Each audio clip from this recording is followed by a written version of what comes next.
Prenez soin de vous, prenez soin des autres. Zorg goed voor jezelf. Restons unis et prenez soin de vous. Prendre soin de nous.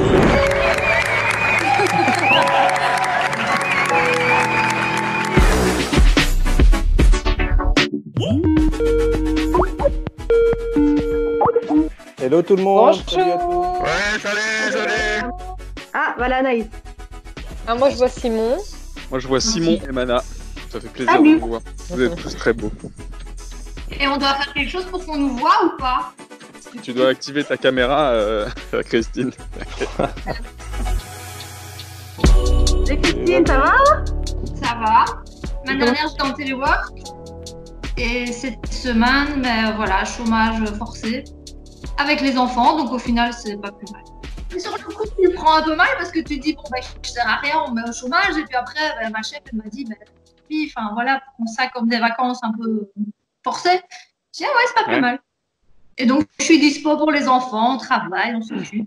Et ça Est-ce va que avec t'es les enfants, justement, du fait d'être un peu perdus comme ça dans leurs habitudes, ça les trouble pas trop?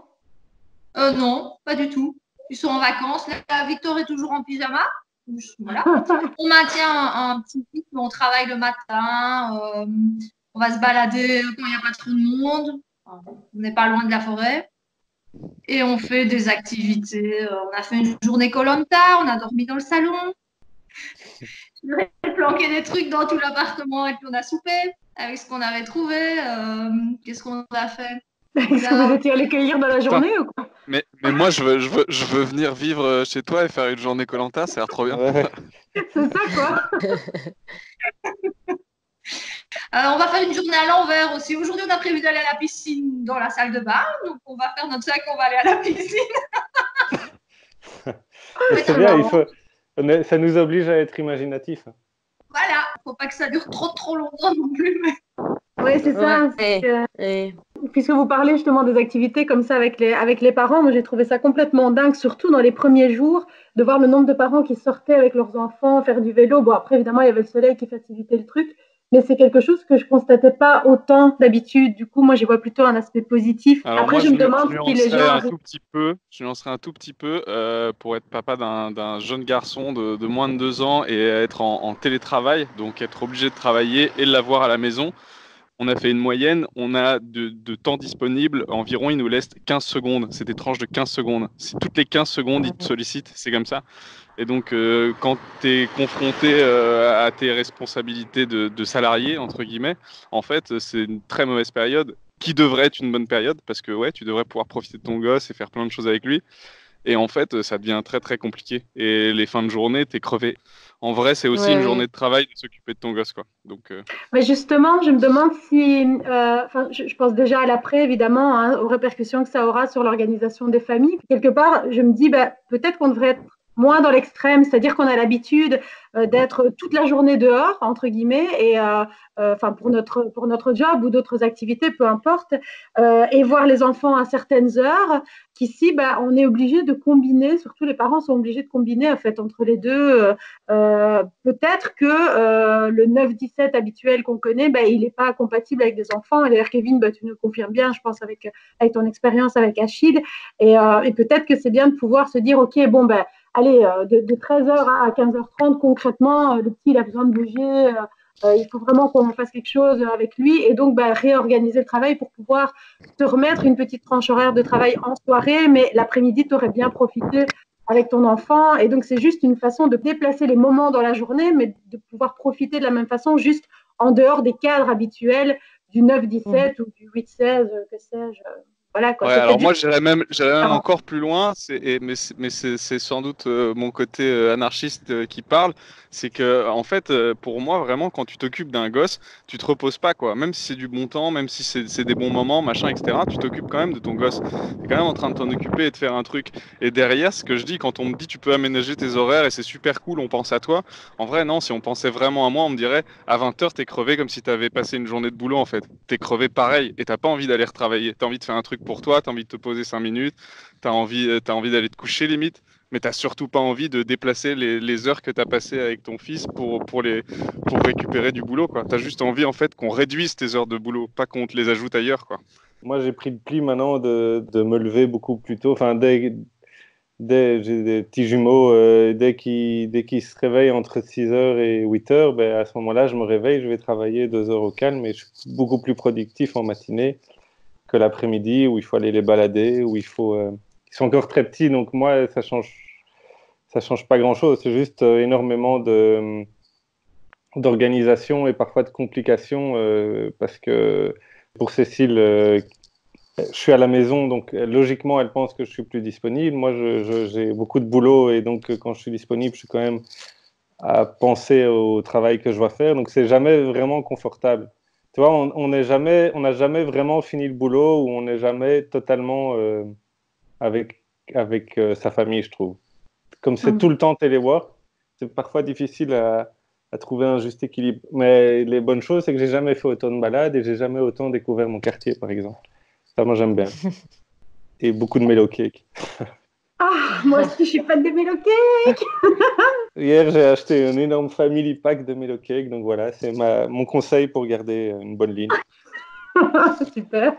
Et pour l'instant, moi, je ne le sens plus, donc je vais attendre de retrouver mon odorat pour pouvoir goûter toute la saveur de ce mellow cake. Parce que j'ai le coronavirus, donc je vais manger du chocolat. Bah, le chocolat va juste me paraître dans ma bouche sucrée, mais je sens pas que c'est du chocolat, quoi. Ouais. Merde, ben on t'achètera 2 family packs pour après, alors. Je pense que si tu en manges la double dose, ça reviendra.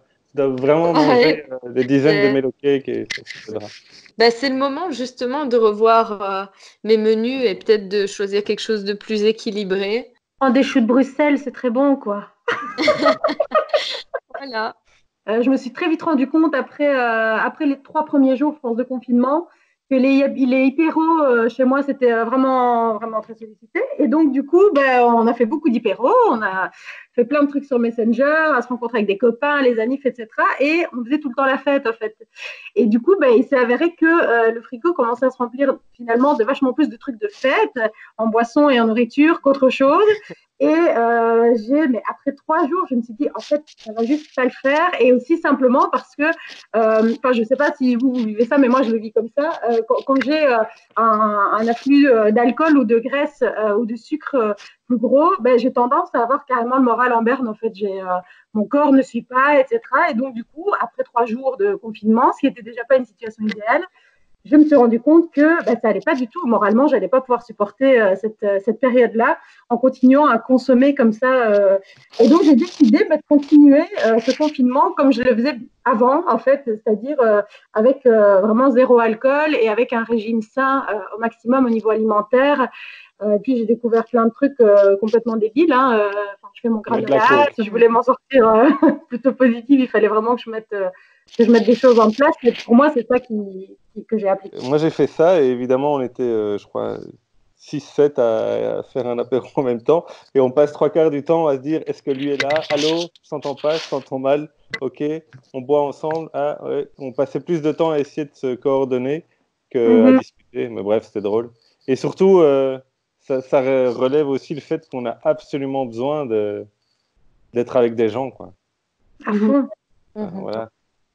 Et c'est sympa d'être en famille ou d'être avec ses enfants ou parfois d'être un peu tout seul, mais après une journée, après 2 jours, tu as besoin de boire une bière et voir des potes. Voilà. Ce que je fais moi pour rester en forme, j'essaie de mettre de la musique, de suivre un cours sur YouTube ou toutes ces choses, ces cours en ligne, et de faire un peu d'exercice chez moi. Et aussi, par exemple, comme moi, j'aime bien sortir et tout, je suis assez fêtarde. Il y a des artistes qui jouent en live. Et donc, samedi passé, on a commencé à mettre la musique et on dansait comme des fous dans le salon. Voilà, on a fait ça pendant 1 heure. D'un sens, c'était notre exercice et en même temps, on s'est défoulé et le voisin nous regardait juste en face. Ça, c'était assez marrant. Ça renforce aussi quelques liens avec les voisins. Moi, mon papa est dans un home et il est confiné depuis 2 semaines. Heureusement, il ne se rend pas compte de ce qui se passe, mais on se dit que s'il y en a un qui attrape le coronavirus dans l'établissement, moi, ça m'inquiète beaucoup. Et on ne peut pas aller le voir, donc j'ai juste de ses nouvelles par téléphone. Ma maman a déclaré un streptocoque et le médecin n'a pas voulu la recevoir. Elle a dû insister, elle a dû aller au poste de garde. Elle est retournée chez le médecin qui l'a reçue à 2 mètres avec gants et masque et tout ça. Pareil pour quand elle a été à la pharmacie, elle est retournée de nouveau chez le médecin parce que ça n'allait pas mieux. Moi, ouais, ça change vachement.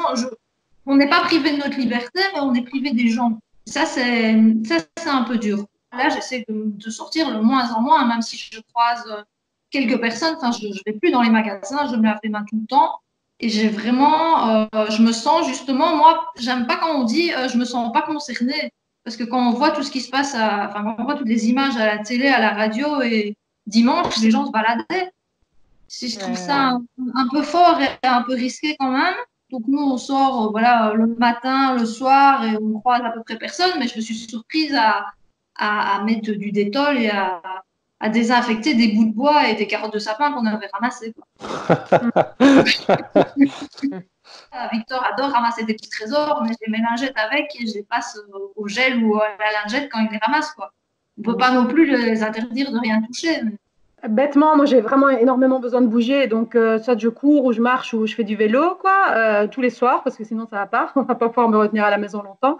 Et bêtement, ici, il y a 2 ou 3 jours, je suis en train de faire du VTT dans les bois près de chez moi, et je me suis surprise en effet à penser, là, en fait, ce que tu aurais fait là en temps normal, c'est-à-dire cette petite bosse qui te tente bien, et ici tu vas juste pas la prendre, parce que si je vais me planter ou quoi, c'est vraiment pas le moment de devoir me rendre dans un hôpital ou chez un médecin.